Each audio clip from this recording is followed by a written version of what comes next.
ইসমতে আম্বিয়ার মর্মকথা কি? নবীদের কি পাপ করার ক্ষমতাই ছিল না? নাকি পাপ করার ক্ষমতা ছিল কিন্তু তারা কখনোই পাপ করেননি? কোরআন সুন্নাহর আলোকে বিস্তারিত জানতে চাই। এ সম্পর্কে আহলে সুন্নাহ ওয়াল জামাতের দৃষ্টিভঙ্গি হলো যে ইসমতে আম্বিয়া বা নবীদের নিষ্পাপত্বের মর্মকথা হলো নবীদের মধ্যে পাপ করার শক্তি সামর্থ্য ছিল অথচ তারা পাপ করেননি। আল্লাহ তাআলা তাদেরকে সেফ রেখেছেন, নিরাপদে রেখেছেন। তারা কোনো কবিরা গুনাহ করেননি, কোনো সগীরা গুনাহ করেননি, এমন কিছু করেন নাই যেটা তাদের ব্যক্তিত্বের পরিপন্থী হতে পারে। এটি হলো আহলুস সুন্নাহ জামাতের আকীদা এবং অনেকে মনে করেন যে আম্বিয়া আলাইহিসসালামের পাপ করার ক্ষমতাই নেই।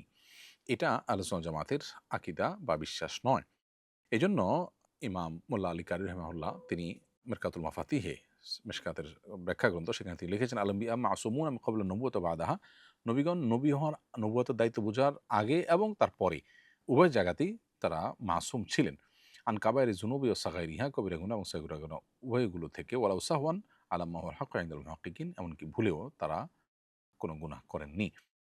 তো কিছু মানুষ যারা মনে করেন যে নবীদের গুনাহ করার ক্ষমতাই ছিল না, সেটা ভুল ধারণা। মূলত তারা গুনাহ করেননি, ক্ষমতা তাদের ছিল। এটাই হলো আপনার আহলে সুন্নাহ জামাতের আকীদা।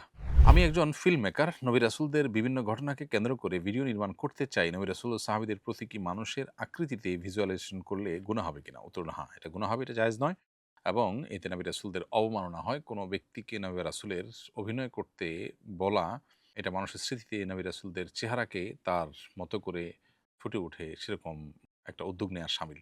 তো এটা জঘন্য বিষয় এবং পৃথিবীতে গ্রহণযোগ্য ওলামা কেরামের কেউই এটাকে পারমিশন দেন না। নবী রাসূলদের স্মৃতিকে অমর করে রাখবার জন্য এই সমস্ত ফিল্মের চাইতে তাদের জীবনী চর্চা, তাদের আদর্শ চর্চা অনেক বেশি গুরুত্বপূর্ণ।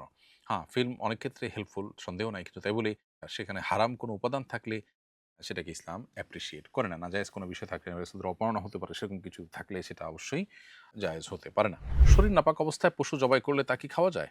হ্যাঁ, বিসমিল্লাহ বলে জবাই করলে পশু খেতে পারবেন। সেখানে জবাইকারী ব্যক্তি পবিত্র ছিলেন নাকি অপবিত্র তাতে কোনো প্রভাব পড়বে না। নাবালেগ শিশুদের নিয়ে প্রাপ্তবয়স্ক কেউ জামাতে নামাজ পড়লে কি নামাজ হবে?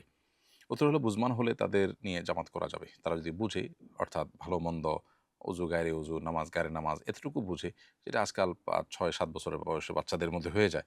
তাদের নিয়ে নামাজ পড়লে নামাজ হয়ে যাবে। ৬-৭ বছরের বাচ্চার মধ্যে সাধারণত এতটুকু ম্যাচুরিটি চলে আসে। এদের নিয়ে নামাজ জামাত করলে জামাতের সওয়াব আপনি পাবেন ইনশাআল্লাহ। ধরুন ২ বছর, ২.৫ বছরের বাচ্চা তার নামাজ কি গায়রে নামাজ কি সে সেন্স নাই। তাকে নিয়ে নামাজ পড়লে জামাতের সওয়াব পাবেন না। আসুন্নাহ ফাউন্ডেশন উম্মার স্বার্থে সুন্নাহর সাথে।